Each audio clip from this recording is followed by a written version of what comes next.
For more than a century, we've called the press the fourth estate.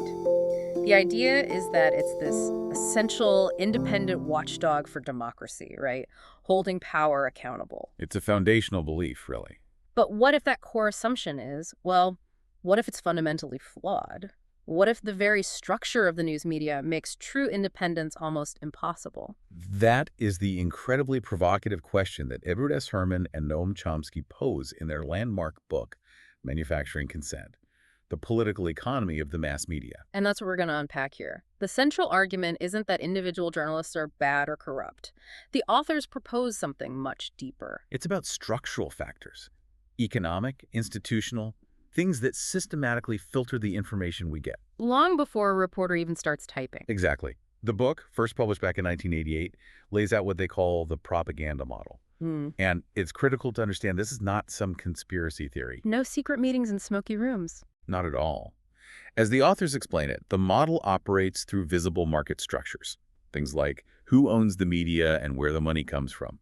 It's not about overt state censorship. It's a fundamental challenge to the media's own self-image. So our mission today is to dig into that. We're going to break down the 5 structural filters the authors propose. And then we'll look at the evidence they use to back it up, because they show how these filters lead to really predictable biases, especially around foreign policy. Before we do, we want to mention that you are experiencing a unique 2-host AI conversation powered by Google's Notebook LM for deeper, more dynamic book analysis. Okay, so these filters. Let's get into it. When Herman and Chomsky talk about a structural model, what they're really pointing to are these institutional features. They're basically designed to reward certain kinds of coverage. And financially punish others.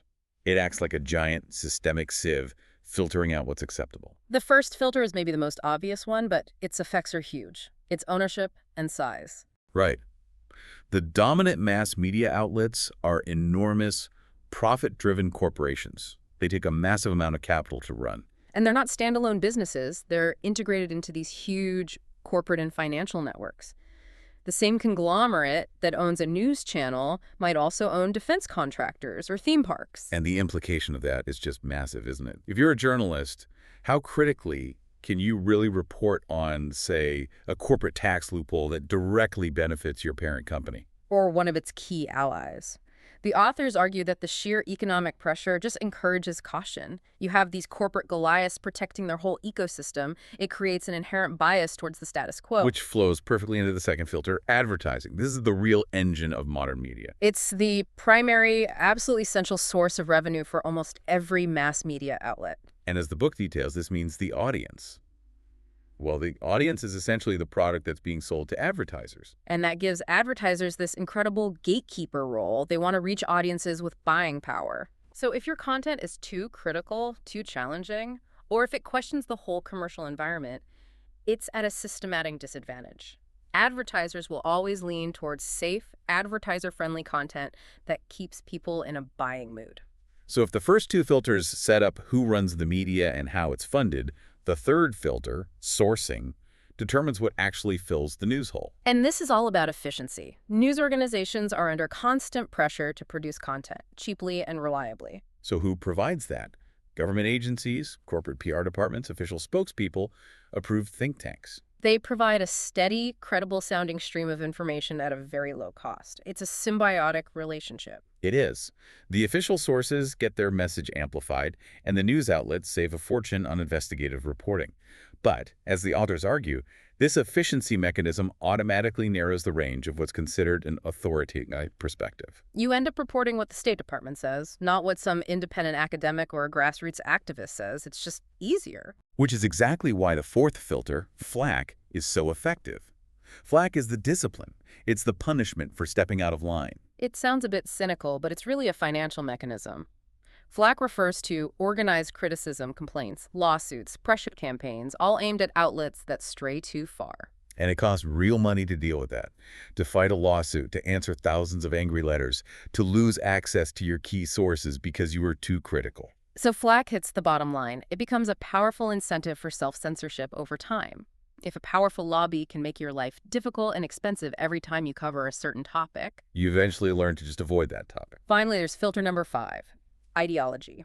When the book was first written, the authors identified this unifying ideology as Anti-communism. It was this powerful, simple framework for defining the enemy. And for setting the absolute bounds of any legitimate debate. Exactly.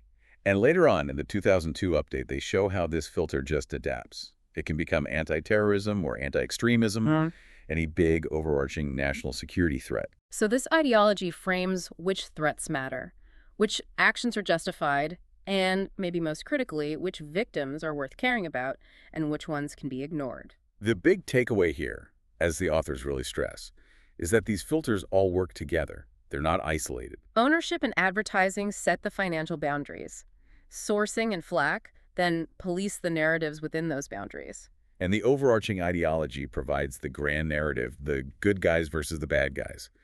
The whole system produces these consistent, predictable biases without anyone needing to give a direct order. It's a powerful systemic critique, but Herman and Chomsky knew they needed more than just a theory. Right, the bulk of the book is actually dedicated to proving the model through incredibly detailed case studies. They use comparative content analysis to show these biases in action, which is where things get really compelling. Let's start with chapter number 2. Okay. This is where they introduce one of the book's most famous ideas, the difference between worthy and unworthy victims. The quantitative data here is just fascinating.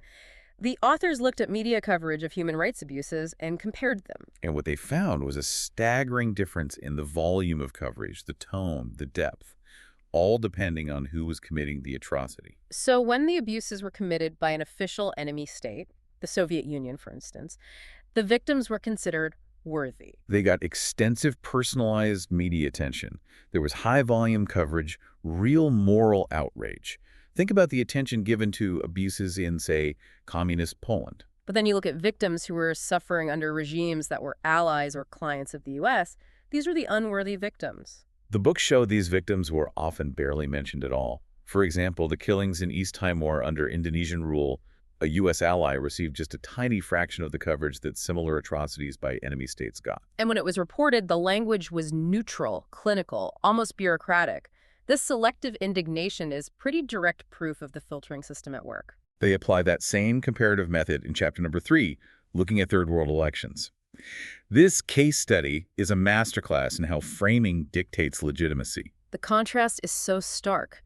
The book analyzes coverage of elections in U.S.-backed countries in Central America, like El Salvador. These were often portrayed as these heroic, fragile steps toward democracy. They received really generous, positive coverage. But then coverage of elections in an adversarial state, like Nicaragua under the Sandinistas, was almost always depicted as a sham, a meaningless exercise. Even when the actual voting procedures were, on paper, similar to or even better than those in El Salvador, as the authors argued, it was the media narrative that decided which election was legitimate, not necessarily the facts on the ground. This narrative bias could even extend to what they call free market disinformation. Chapter number 4 covers this, looking at the alleged KGB Bulgarian plot to kill Pope John Paul II. What's so interesting here is the economic incentive. This idea of a huge Soviet-backed conspiracy was sensational. It fit the anti-communist ideology filter perfectly, and sensationalism sells. Right. It drives engagement, it sells papers. So these stories, which often came from pretty ideological sources, were amplified by major news outlets. And the book shows how these speculative allegations quickly became accepted as fact in the news narrative. But crucially, when contradictory evidence started to emerge. Evidence that was more complex, less dramatic, and didn't fit the ideology. It got far, far less attention. The free market for news preferred the dramatic story over the complicated truth. That tendency to see foreign conflicts only through a U.S.-centric lens is detailed exhaustively in chapters number 5 and 6 on the Indochina Wars, Vietnam, Laos, Cambodia. This section covers decades of conflict. And as the book describes it, the media narrative almost overwhelmingly focused on U.S. strategic concerns, U.S. policy debates, U.S. casualties. The actual systematic issues, things like the scale of the U.S. bombing campaigns or the true extent of Vietnamese civilian suffering, it was comparatively underreported. And when it was reported, that suffering was often framed only in terms of how it affected U.S. policy, whether the war was being won or lost, not as an independent human tragedy. It's a perfect example of all the filters working in concert. As we sort of pause to take in the depth of this critique, we invite you to explore Mindful Moments, our YouTube channel offering AI book analysis. It really inspires the kind of reflection and rational thought that builds on the framework presented in this book. Shifting back to the core argument, in chapter number 7, the authors bring it all together. They argue that these consistent patterns you see across all the case studies, they can't just be random error. It's not just poor professional judgment. The biases are a systematic outcome of those structural filters. The propaganda model just fits the data better than any other theory. But that raises a really challenging question, doesn't it? If this model holds, how can a democracy really function when the press, its supposed accountability mechanism, is so constrained by these powerful economic forces?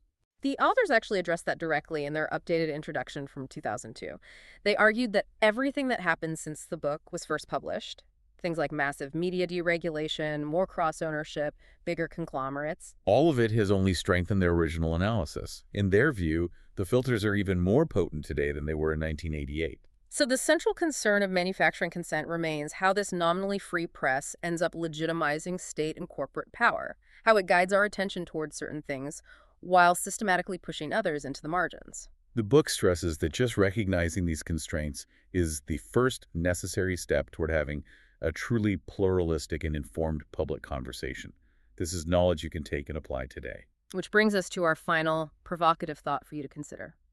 Herman and Chomsky showed the limits of a press that's driven by commercial interests. So, given what we know about the influence of ownership, advertising, and now algorithmic attention, how should we evaluate news from sources that are either state-run or driven purely by those commercial clicks?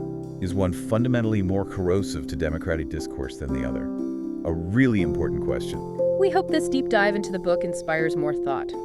For more critical analysis, remember, Mindful Moments and our podcasts are available to help you make sense of these complex ideas. Click the link on screen for the in-depth book analysis. Subscribe, share, purchase via link, and think critically.